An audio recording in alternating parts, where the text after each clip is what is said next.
কাজু পোস্ত বাটা আদা দিয়ে, আর এখানে ফোড়ন দেবো তেজপাতা, কালো জিরা আর লঙ্কা, আর এখানে আছে মাছ ভাজা টমেটো।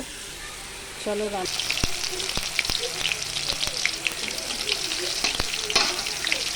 কাজু বাটা ঢেলে দিলাম,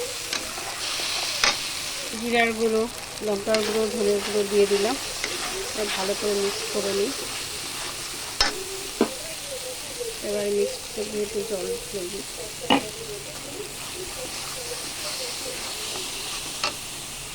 একটু গোলাপ জল দিয়ে দেবো, কেউ চিনি চাইলে চিনি দিই। জল ফুটে গেছে, মাছগুলো দিয়ে দিলাম।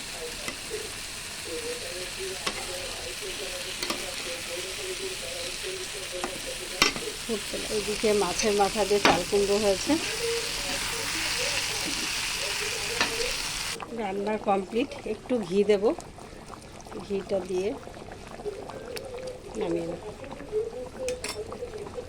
দেখো কি কালার হয়েছে, আর এইটুকু ঝোল একটু পরে একদম ঘন হয়ে যাবে। তো চলো রান্না কমপ্লিট, টাটা।